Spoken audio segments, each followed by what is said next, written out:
Vamos curvar a cabeça, fechar os olhos e vamos orar agora. Senhor, nosso Deus e nosso Pai, Criador dos céus e da terra, louvado e exaltado seja o teu santo nome. Amém. Obrigado, meu Deus, pelo sábado maravilhoso que tivemos e por essa noite, já de uma nova semana, estarmos aqui na tua presença para meditar na tua palavra. Ilumina-nos, fala conosco, alimenta o teu povo e derrama sobre esta igreja uma chuva de bênçãos. Fica conosco agora e abençoa também cada internauta que acompanha esta mensagem, em nome de Jesus, amém. A mensagem de hoje tem como título uma pergunta. A pergunta é: onde está o Cordeiro? É o título da mensagem. Eu só queria registrar aqui a presença do Oswaldo. Oswaldo, levanta a mão, Oswaldo.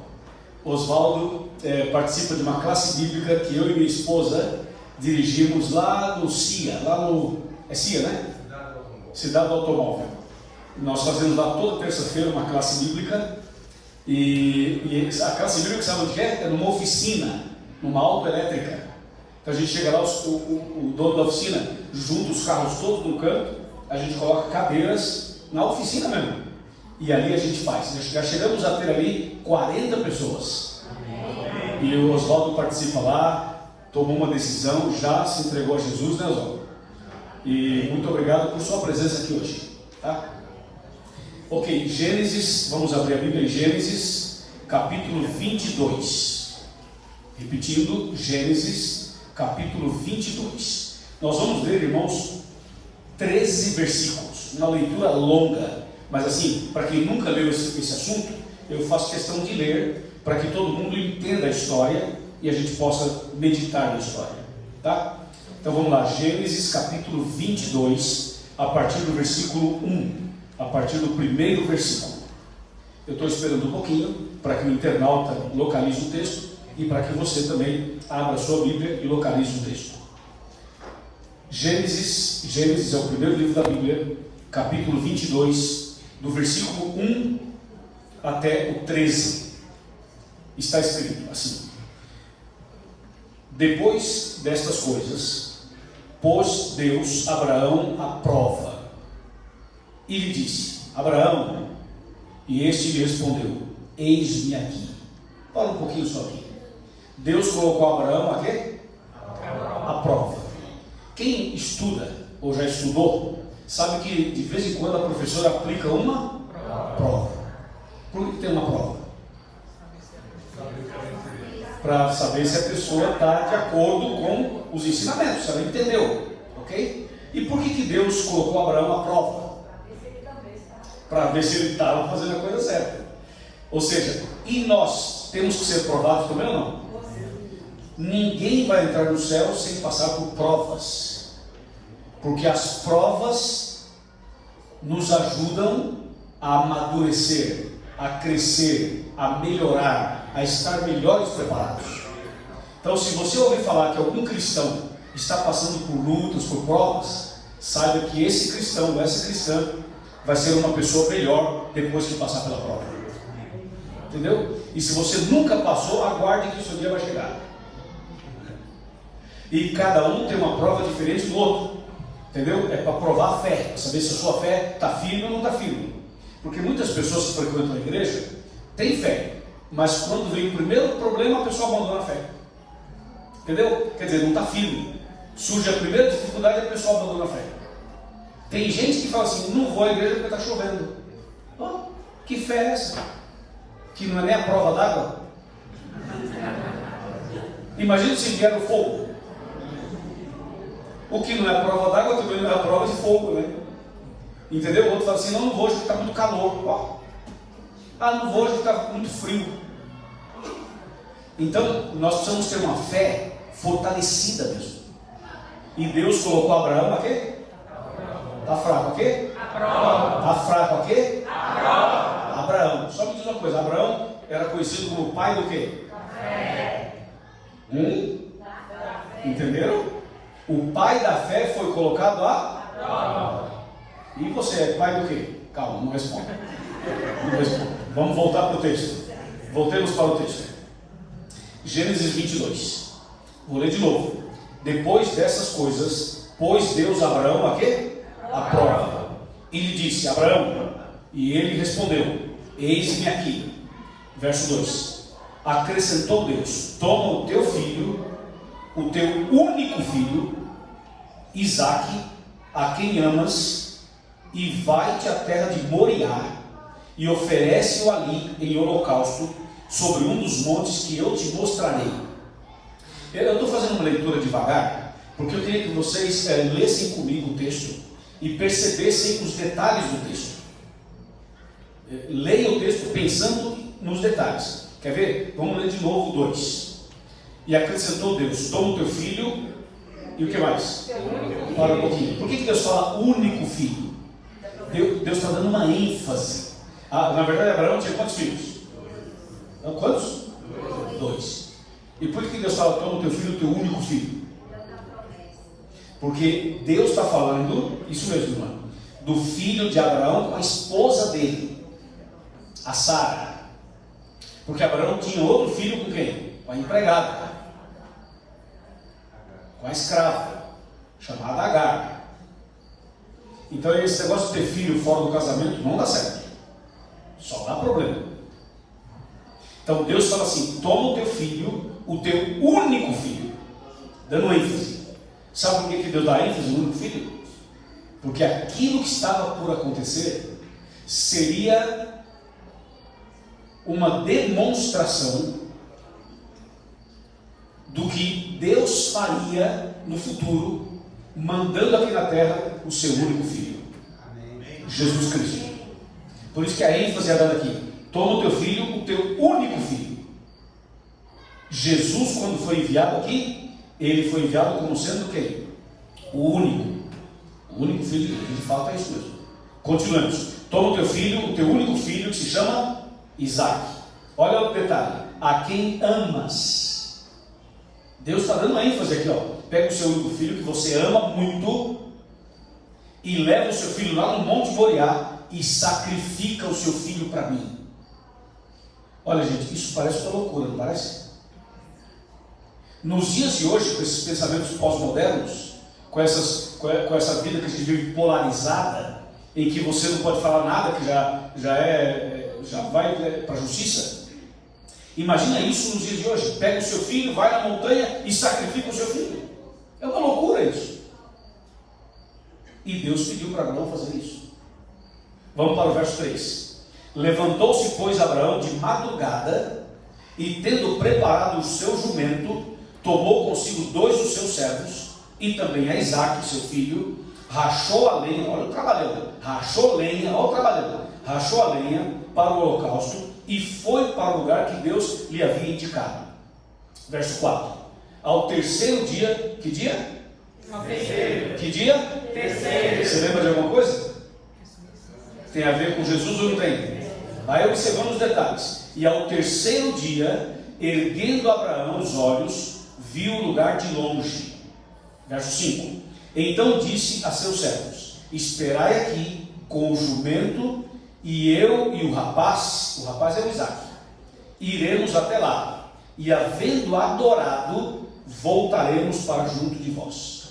Atenção, para Abraão não era um assassinato, para Abraão não era um sacrifício, para Abraão era uma adoração. Deu para entender? Por isso que ele fala assim: eu vou subir lá com o rapaz, e havendo adorado, a gente volta. Olha a visão do Abraão: havendo adorado, a gente volta. Versículo 6. Tomou Abraão a lenha do holocausto e a colocou sobre quem? Olha um pouquinho, olha para mim. Olha para mim. Abraão colocou a lenha do holocausto sobre quem? Isaque. Colocou nas costas de Isaque. Falou: leva a lenha nas costas, vamos subir a montanha. Isso lembra alguma coisa? Jesus levou a lenha nas costas ou não levou? Levou a cruz, a madeira, e subiu a montanha ou não subiu? Subiu. Então isso aqui, gente, essa história uma tipologia de Cristo. Vai observando os detalhes. Verso 6. Tomou Abraão a lenha do holocausto e colocou sobre Isaque, seu filho. Ele, porém, levava nas mãos o fogo e o cutelo. Todo mundo sabe o que é um cutelo? Ok. O que é um cutelo? É um facão, não é? É um facão. E pega o cutelo, e o cutelo está aqui. E diz assim: assim caminharam ambos juntos. Caminharam ambos juntos. Por que a Bíblia fala isso? Porque foi o pai e o filho. Onde estava Deus quando o filho dele foi crucificado? Com ele. Ambos juntos. Ó, pegou? O Abraão caminhava com seu filho. Eles foram juntos para o monte, para o sacrifício. Onde estava Deus quando Jesus estava sendo crucificado? Junto. Vai pegando os detalhes. Estou fazendo uma leitura com calma, porque só a leitura já é um sermão. Verso 7. Quando Isaac disse a Abraão, Isaac, o filho, falou para Abraão, seu pai: meu pai, respondeu Abraão, eis-me aqui, meu filho.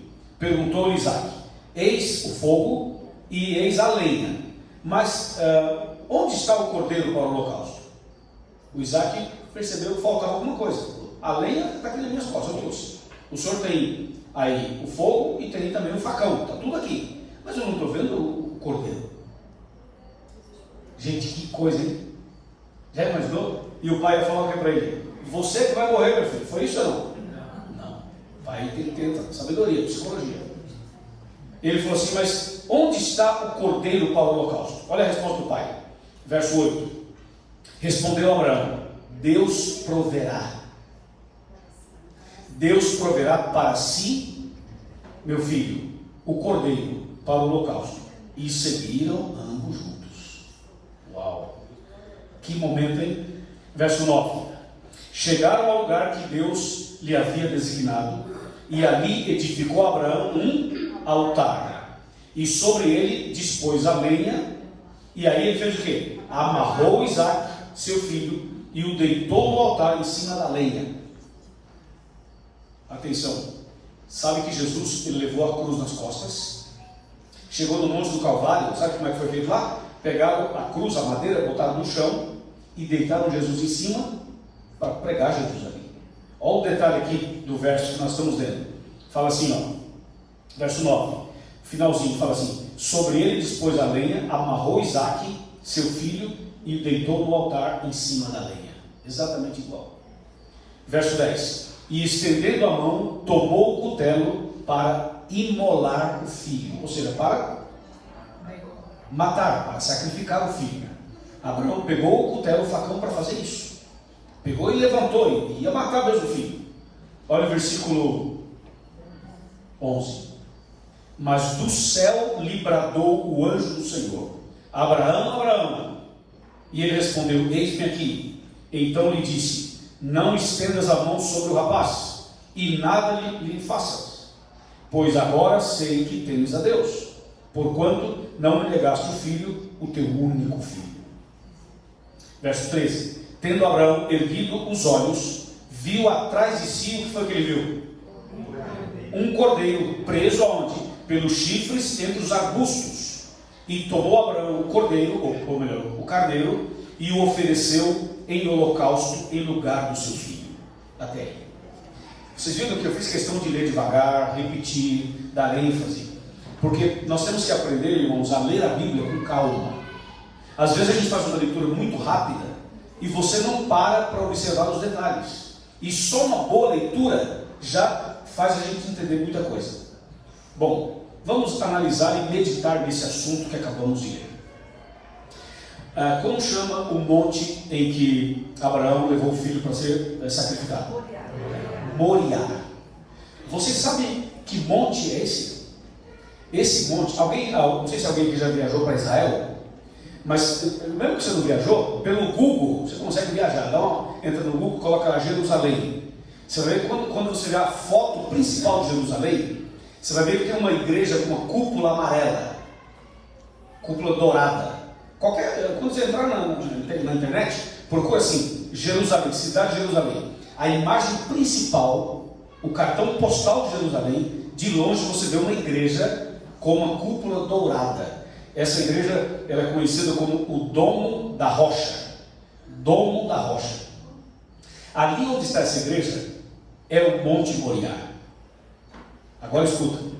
Esse Monte Moriá, onde Abraão levou o filho Isaac para ser sacrificado, Alguns especialistas, estudiosos alguns dizem, e quando eu falo assim, é porque é muito difícil você bater o martelo com 100% de certeza. Então a gente sempre diz assim, fulano disse, porque ninguém consegue provar. Então a gente fala com base nessas informações. Dizem os especialistas, arqueólogos, estudiosos, que foi exatamente nesse Monte Moriá, onde Abel e Caim fizeram aquele altar, quando Deus pediu o sacrifício.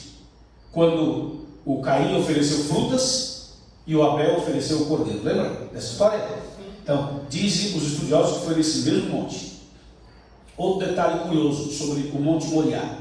Foi nesse monte também, dizem os estudiosos, os pesquisadores, que quando Noé saiu da arca, terminou o dilúvio, Noé saiu da arca, eles saíram todos da arca, caminharam e tal, aí diz que foi ali que o Noé também fez um altar e fez um sacrifício para Deus, nesse mesmo lugar, nesse mesmo monte.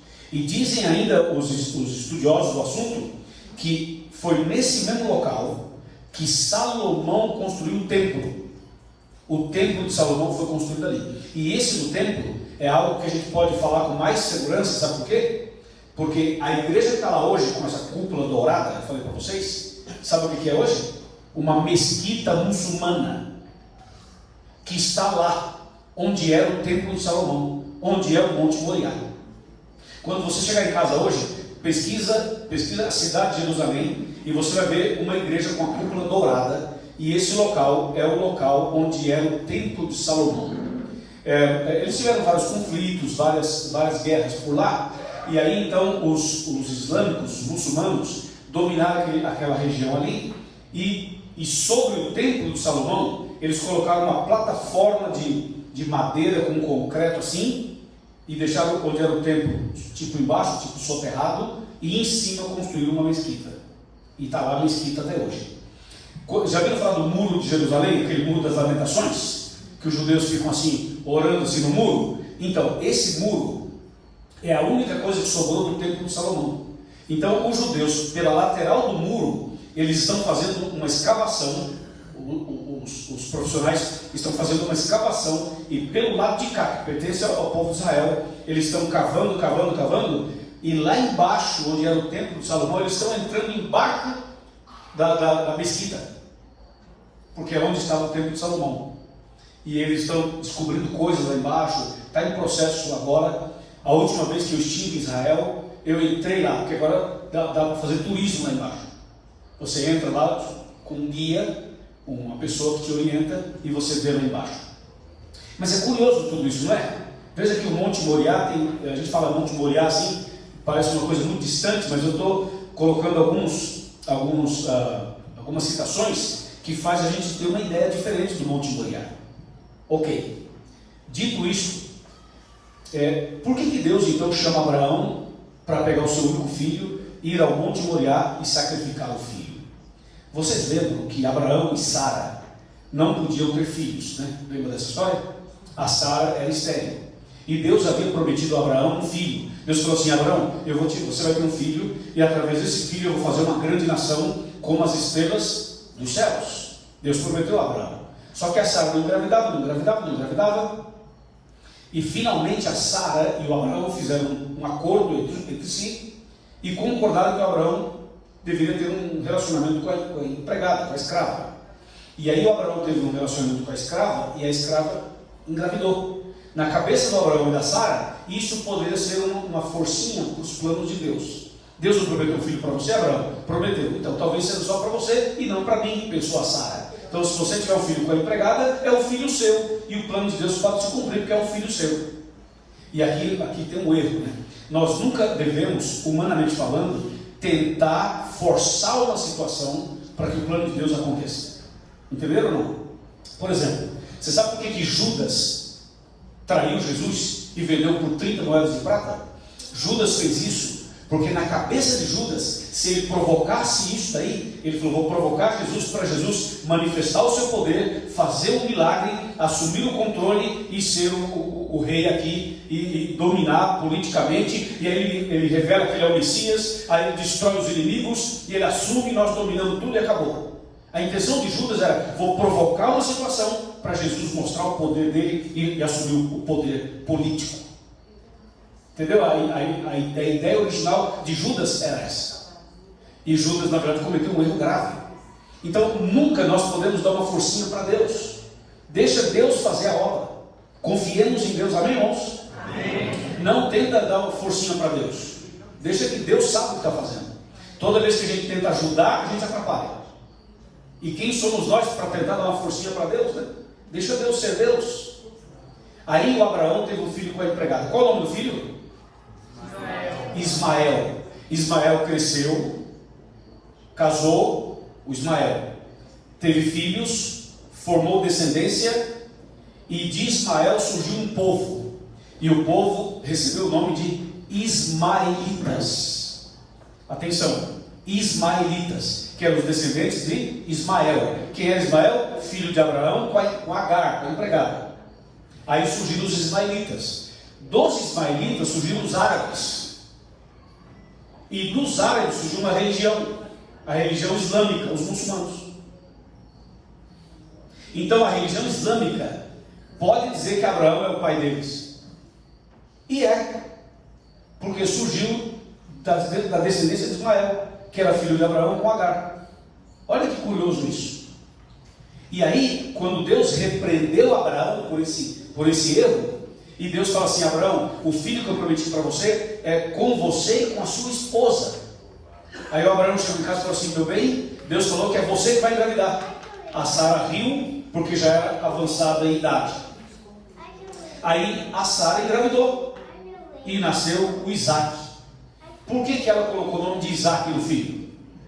Porque Isaac significa riso, ele ri, ou gargalhadas, ou zombaria. Por isso que esse é o nome de Isaac. E aí nasce o Isaac, que é o filho de Abraão, com a sua esposa legítima, a Sara. Então o Isaac cresce, casa, forma descendência, vem o Jacó, que é o filho do Isaac. Vocês estão me acompanhando no raciocínio ou não? Sim. Cuidado, porque se você cochilar, o pensamento escapa. Vai comigo aqui no raciocínio. Aí veja, o Isaac casou com a Rebeca, lembra da história? Teve vários filhos, mas vamos falar só do Jacó. O Jacó era filho do Isaac, que era neto de Abraão, certo? O Jacó tinha problemas, tinha uma série de dificuldades e tal, mas finalmente o Jacó, lá na frente, bem muito depois, o Jacó se converteu, não foi? E quando Jacó se converteu, Deus mudou o coração dele, mudou o rumo dele e mudou o nome dele. Deus mudou o nome do Jacó para quê? Para Israel. Então Israel é o mesmo Jacó, é a mesma pessoa. Só que Deus trocou o nome dele. Aí esse Israel, ele é o que de Abraão? Vocês não estão acompanhando o raciocínio. Não estão acompanhando o raciocínio. Vamos lá. O Israel é o que de Abraão? Neto. Porque o Israel é filho de quem? Do Isaac. Lembra que o Israel é o Jacó. É o mesmo Jacó. Então o Israel é o que de Abraão? Todo mundo. O Israel é o que de Abraão? Neto. Aí o Israel casou, teve filhos, teve 12 filhos, e surgiram as 12 tribos de Israel. Israel é o camarada, é o Jacó, é o neto de Abraão. Aí teve 12 filhos e surgiram as 12 tribos de Israel. Essas 12 tribos cresceram, se multiplicaram e surgiu um povo chamado Israel. Está aí Israel até hoje. O país de Israel. Foi assim que surgiu. E aí de Israel surge uma religião, outra religião. A religião judaica, que vem de Judá, que era um dos 12. Da tribo de Judá, muito bem, da tribo de Judá. Então você vê, de Abraão sai o Isaac e sai o Ismael. Do Ismael vem os árabes, dos árabes vem o islamismo, os muçulmanos. De Abraão e Sara vem o Isaac, do Isaac vem o Jacó se converte, vira Israel. Israel casa, tem 12 filhos, forma o povo de Israel. O povo de Israel tem uma religião, a religião judaica. Então você tem de Abraão duas religiões: o islamismo e o judaísmo.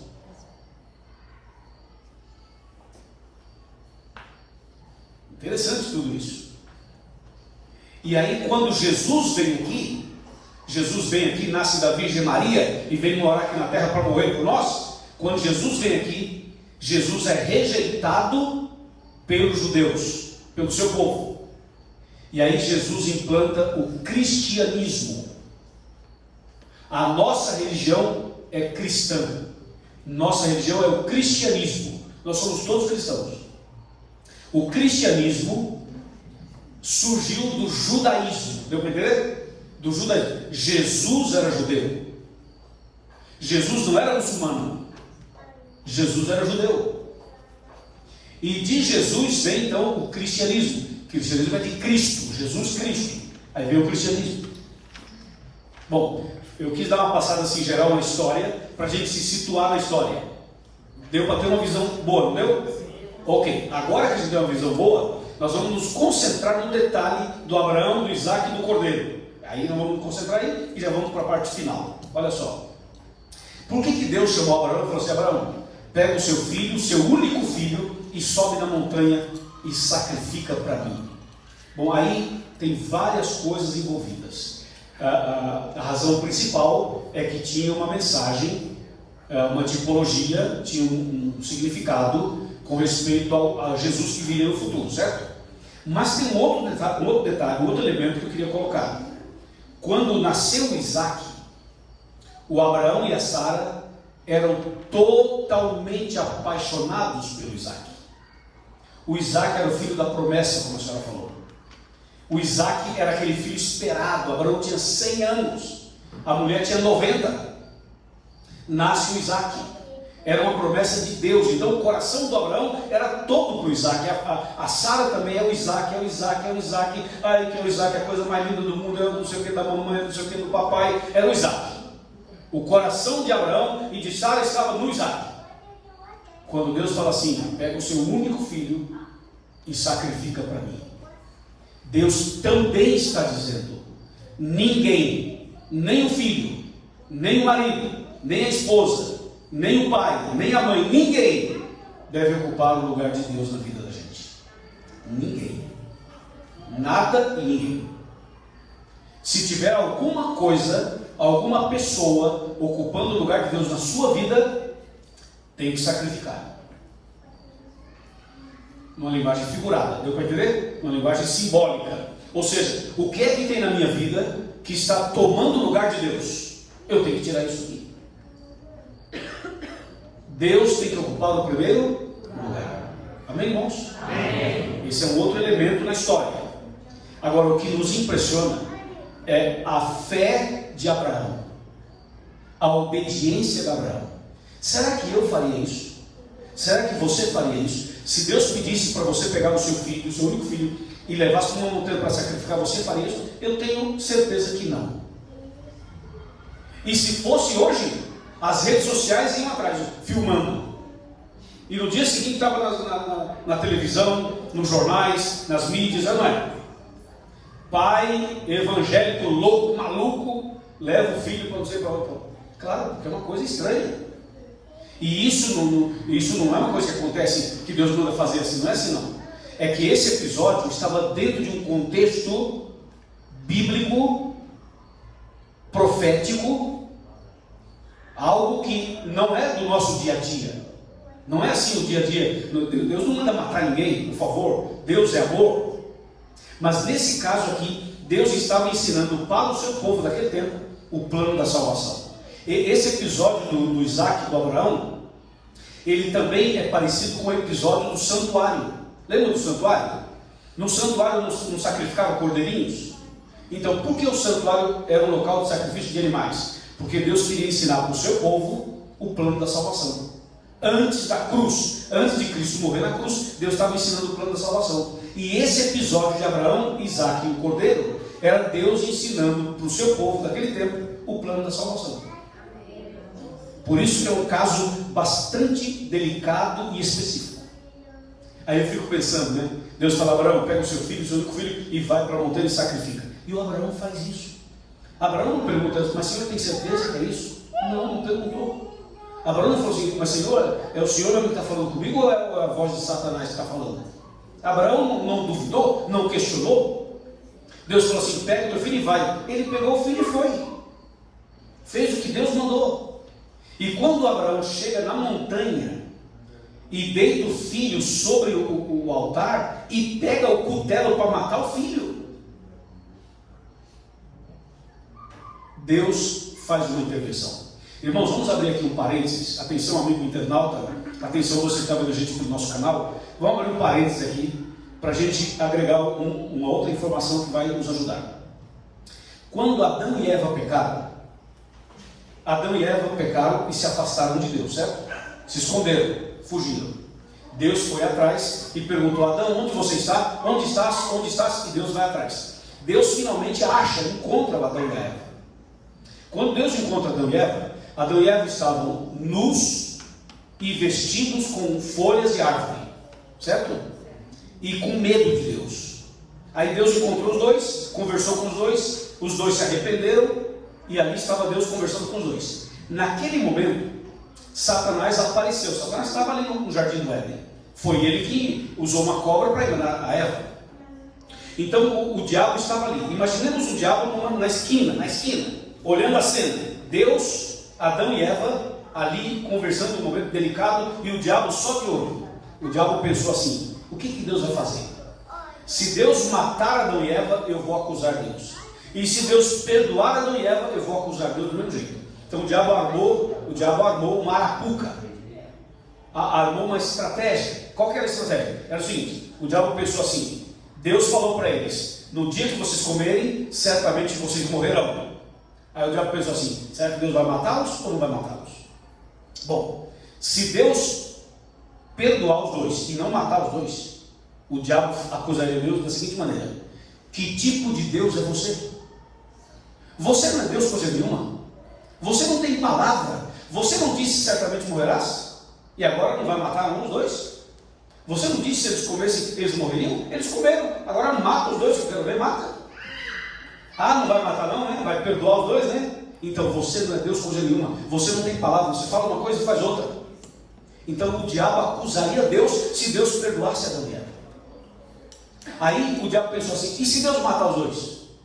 Se Deus matar os dois, o diabo teria a seguinte acusação: vai matar os dois? Que Deus mau é você. Que Deus carrasco é você. Que Deus assassino é você. Que tipo de Deus é você? Onde já se viu matar duas pessoas só porque comer uma fruta? Então, gente, o diabo teria uma acusação para cada ação que Deus poderia tomar ou fazer. Entendeu ou não? É igual hoje. Você vem para a igreja, aceita Jesus, se batiza. Tem gente que fala assim: aprontou, agora está na igreja dando de santinho. Não tem gente que fala assim? É o diabo acusando. Aí se você não vem e fica lá fora bebendo, fumando, usando droga, fazendo o quê? Alguém fala assim: por que não procura a igreja? Olha a vida dessa pessoa. Aí quando procura, fala: pronto, agora está na igreja. Então o diabo é assim: se Deus mata, Deus é mau. Se Deus não mata, Deus não tem palavra. É assim. Então a gente não pode dar ouvido a Satanás. Tem que olhar para Deus e ir em frente. Amém, irmãos? Amém. Amém, irmãos? Amém. Olhar para Deus e ir em frente. Aí o que acontece? Olha só, o diabo tinha um esquema para acusar Deus. Aí sabe o que Deus falou? Deus fez uma coisa que o diabo perdeu o rumo. Perdeu o rumo. Deus falou assim para Adão e Eva: eu amo vocês dois. Eu criei vocês à minha imagem e minha semelhança. Eu disse que se vocês comessem do fruto, vocês morreriam. E a minha palavra vai se cumprir. Só que ao mesmo tempo, eu amo tanto vocês que eu vou perdoar vocês. E como é que eu vou fazer para perdoar vocês e cumprir minha palavra? Deus falou assim: vocês merecem a morte, porque vocês pecaram. Só que vamos fazer o seguinte: vamos fazer uma troca. Ao invés de vocês morrerem, eu vou morrer no lugar de vocês. Ao invés de eu matar vocês, vocês vão me matar. E por essa Satanás não esperava. E por essa o inimigo não esperava. Sabe? Deus falou assim: eu vou morrer no lugar de vocês. Quer dizer, ao invés de eu pegar uma chibata e dar chicotear as costas de vocês, pega aqui a chibata, pega aqui a vara e bate em mim. Foi isso que Deus fez. E quando Deus fez isso, o diabo foi derrotado. Porque o diabo não esperava essa. Agora escuta, agora vai para Abraão e o Isaac. O que Abraão fez? Pegou o seu filho, levou até a montanha. Deus falou assim: me dá seu filho. Ok, Senhor, está aqui meu filho. Deus estava ensinando o plano da salvação. Porque quando Abraão coloca Isaac no altar, e pega o facão para fazer o procedimento, Deus segura no braço de Abraão e fala assim: Abraão, não mata o seu filho, porque agora eu sei que você me ama. Ou seja, você não ama o seu filho acima de mim, você me ama acima de todos. E quando Deus segura o braço de Abraão, imediatamente Abraão escuta um movimento, e ele olha para o lado, e quem está lá? Um cordeiro no meio do arbusto. Da onde veio aquele cordeiro?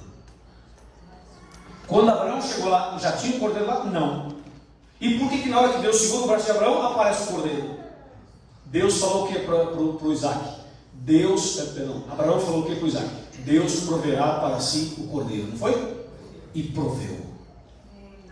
Então, quando Deus segura o braço de Abraão e diz: não faça isso, e aparece o cordeirinho, Abraão e Isaac já entenderam. Abraão vai lá, pega o cordeirinho, solta o seu filho, e o cordeirinho morre no lugar. Isso é impressionante. A pergunta é: o filho perguntou: pai, aqui está o fogo e a lenha, mas onde está o cordeiro? Senhores, essa história nos leva para o Calvário. Essa história nos leva para o Monte do Calvário. O Monte do Calvário fica pertinho do Monte Moriá. O dia que você for a Israel, você vai lembrar disso aqui. De um lado está o Monte Moriá, onde está a mesquita. Do outro lado está o Monte do Calvário. E Jesus, quando veio aqui, veio para fazer exatamente aquilo que o Abraão havia feito com o seu filho, e só não matou porque apareceu o cordeiro. Atenção, sonoplastia. Agora entenda, quando Deus enviou o seu filho aqui, Deus enviou de uma maneira bastante estranha para nós.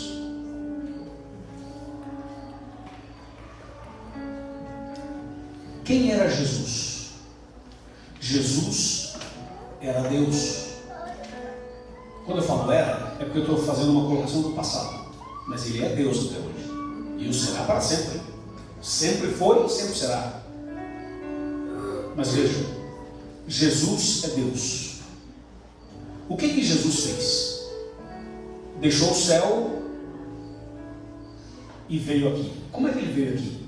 Entrou no ventre de uma mulher, de Maria.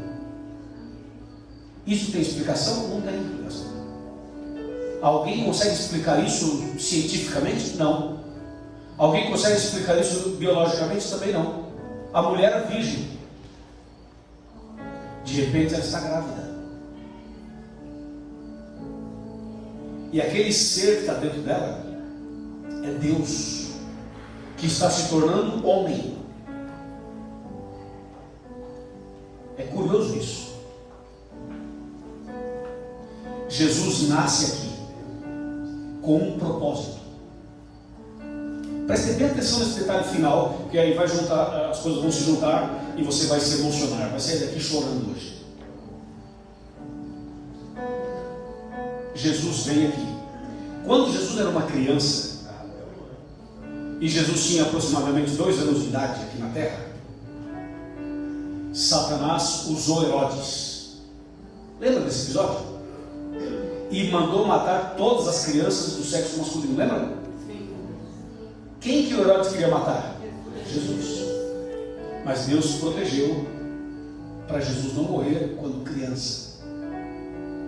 Porque o plano da salvação era a morte de Cristo, mas não como criança. Aí Deus protegeu, Jesus cresceu. Aí um dia Jesus foi ao Rio Jordão e pediu para ser batizado. Ó, Jesus pediu para ser batizado. Ele precisava ser batizado? Não. Mas foi batizado? E você precisa ser batizado? E você quer ser batizado? Jesus pediu para ser batizado, certo? E João Batista o batizou. Mas Jesus não precisava ser batizado. Agora você precisa ser batizado. Hoje eu vou perguntar aqui quantos querem ser batizados. Daqui a pouco eu vou perguntar. Mas já fica a dica. Aí Jesus é batizado no Rio Jordão por João Batista.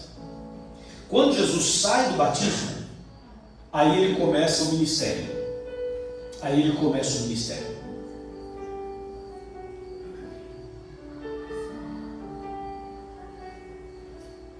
O ministério de Jesus dura 3 anos e meio. A partir do batismo de Jesus, o diabo não queria mais que Jesus morresse. Quando era criança, queria que ele morresse. Mas agora, depois que ele foi batizado e começou o ministério, Satanás não queria mais que Jesus morresse. Porque Satanás sabia que a hora que Jesus morresse, depois do batismo, ele salvaria a humanidade inteira. Então o diabo falou assim: não, depois do batismo ele não pode morrer, ele tem que pecar. Aí Jesus sai do batismo e vai para o deserto, 40 dias em jejum.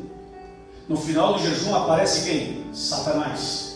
E tenta Jesus. Qual era a intenção de Satanás? Que Jesus pecasse. Jesus não pecou. Aí durante todo o ministério de Cristo, o diabo está atrás. Você lê os evangelhos e você vê em todo lugar que Jesus ia, tinha oposição, tinha crítica, tinha os fariseus, tinha não sei quem. O diabo tentando levar Jesus ao pecado. Jesus nunca pecou. Nem em palavras, nem em pensamento e nem em obras. E Jesus não pecava, e o diabo desesperado: esse homem não peca, e tentando de tudo para ele pecar, ele não pecou. Aí finalmente Jesus chegou ao Getsemane. Quando Jesus chega ao Getsemane, o diabo diz assim: não tem jeito não, ele não peca mesmo. Ah, não vai pecar não, é? Pois então, eu vou transformar a sua morte na pior tortura que alguém possa imaginar. O diabo resolveu fazer uma pressão em cima de Jesus tão grande, para Jesus desistir da morte. Já que ele não pecava, pelo menos que ele desista. Jesus não desistiu. Amanhã eu vou falar um pouco mais sobre esse assunto. Amanhã eu vou falar a partir do Getsemane. Mas nós vamos entrar em detalhes amanhã, que você vai ficar impressionado com o que nós vamos estudar amanhã. Mas o fato é que Jesus Cristo foi até o Calvário e ali foi sacrificado, ali foi morto. Jesus era o Cordeiro. Quando João Batista viu Jesus se aproximando no Rio Jordão, a Bíblia diz que João Batista viu Jesus e usou essas palavras aqui, ó. No dia seguinte, viu João a Jesus que vinha para ele e disse: eis o Cordeiro de Deus que tira o pecado do mundo. Amém. Jesus era chamado de Cordeiro de Deus, e foi isso que aconteceu. Jesus vai até o Calvário e morre por nós. Amém. Quando Jesus morre na cruz, Ele paga todas as nossas dívidas. Ele paga o nosso resgate. Ele paga, Ele assume o nosso lugar. Ele cumpre a promessa feita para Adão e Eva lá no Éden, quando Ele fala assim: eu vou morrer no lugar de vocês. Então Jesus estava morrendo no lugar de Adão e Eva, do Luiz, do João, do Pedro, da Maria, de cada um de nós. Amém. Quando Jesus foi levantado no madeiro, quando Jesus foi pendurado naquela cruz, entre o céu e a terra, Jesus sentiu a dor que o pecado causa na vida da gente. E pendurado naquela cruz, Jesus falou algumas palavras, mas teve uma frase que ele falou que foi um grito que ele pronunciou lá na cruz. Ele disse: Eli, Eli, lema sabachthani, que significa: Deus meu, por que me desamparaste? Jesus sentiu no Calvário a dor da separação que o pecado causa. Deus não desamparou Jesus. Como Abraão junto com Isaac, Deus junto com Jesus. Ali. Jesus morreu. Quando Jesus morreu naquela cruz, o céu escureceu. A lua apareceu vermelha como sangue. Os animais dispararam no campo. Os passarinhos voaram. A terra tremeu. A natureza se manifestou. O Criador dos céus e da terra estava morrendo por nós. Naquele dia Satanás foi definitivamente derrotado. E naquele dia você e eu fomos definitivamente salvos e resgatados. Jesus morre e diz: Pai, nas tuas mãos entrego o meu espírito, e morreu. Logo depois ele foi sepultado. Ele foi sepultado. E ao terceiro dia ele ressuscitou. Amém. Glória a Deus. A vitória está aí. Quando eu estive em Israel, eu fui à tumba de Jesus. Pensa numa emoção de você entrar na tumba onde Jesus foi sepultado. E toda vez que você for a Israel, vai ter uma fila para entrar lá. Nos lugares sagrados todos, mas na tumba a fila é maior. E eu peguei a fila, vou ter que entrar na tumba. Eu já sabia que Jesus não estava lá, vocês também sabem. Mas eu estou lá em Israel, vou lá na tumba dele. Peguei a fila. Chegou a minha vez de entrar na tumba. Gente, vai chegando a vez e o coração vai batendo mais forte. Quando chegou a minha vez de entrar, a tumba era numa rocha, assim, na vertical. Quando chegou a minha vez de entrar, tem uma portinha assim, a porta fica aberta. Em cima da porta, assim, tem uma frase, que é um versículo bíblico, que está em João. Olha a frase, está em cima da porta. Está escrito assim, ó: Ele não está aqui, vírgula, ressuscitou. Amém, irmãos? Amém. Quando eu li isso aí, rapaz, já desabei a chorar. Ali já desabei a chorar. Eu sabia que ele não estava ali, mas é demais você chegar na tumba de Jesus e ter o versículo bíblico em cima. Ele não está aqui, ele ressuscitou. Eu já comecei a chorar, já entrei chorando. Entrei lá, sentei no chão da tumba, depois me ajoelhei ali, e eu sou testemunha: Jesus não está lá, Jesus não está morto, Jesus ressuscitou, Ele está vivo, aleluia, louvado seja Deus. E aí eu saí dali pensando: Jesus não está aqui, né? E onde é que Ele está? Aí você tem que responder de duas maneiras: fisicamente, teologicamente, Ele está no céu, mas Ele também está onde? Está aqui no Vale Verde, aqui nas chácaras, na sua casa, na minha casa, no seu coração, no meu coração. Jesus disse: quando 2 pessoas ou 3 estiverem reunidas em meu nome, ali estarei no meio deles. Jesus está aqui no meio de nós. É verdade, porque Jesus é onipresente. Ele pode estar lá e aqui, pode estar na sua casa, na minha casa, pode estar nos Estados Unidos, pode não, Ele está. Ele é onipresente. A grande notícia é: Jesus está aqui essa noite. E assim como Jesus se entregou por você e por mim naquela cruz, sabe qual é o mínimo que se espera de nós? É que nos entreguemos também. Assim como Jesus foi batizado sem precisar ser batizado, só para nos dar o exemplo, nós também devemos ser batizados. Batizados como Jesus, por imersão. E se alguém um dia esteve na igreja e se afastou, tem estado afastado da igreja, mas está aqui hoje, você precisa nascer de novo. Nascer de novo, começar uma nova caminhada, começar uma nova vida. Deus está chamando você para isso, para você se preparar, para você se entregar, para você nascer de novo, para você passar pelas águas, para você se preparar para a volta de Jesus, porque Jesus vai nos tirar dessa terra e vai nos levar para os céus. Vai nos levar para os céus. E é preciso que a gente entenda isso. e aceite isso. Amém, irmãos? Amém. Deixa eu falar com o internauta. Você ouviu tudo, né? Ô Juan, me dá um chega mais perto. Pega o tripé, traz aqui. Já deu? Já deu. Já deu zoom aí, né? Atenção. Você ouviu, né? A mensagem foi para você. O chamado é para você. O apelo é para você. O convite é para você também. O que falta para você tomar uma decisão? O que falta para você se entregar a Jesus completamente? O que é que falta para você nascer de novo?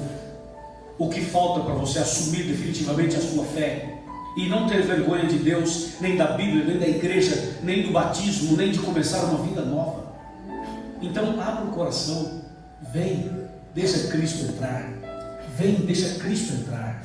Ele vai entrar no seu coração, vai fazer de você uma nova criatura e você vai se preparar para o céu, e um dia nós estaremos juntos no céu para sempre. Amém. Você aceita? Diga-lhe sim. Diga-lhe sim. Fala que sim. Amém. Manda uma mensagem, escreva dizendo assim: eu aceito. Eu aceito. Que Deus te abençoe. Deus te abençoe poderosamente. Amém.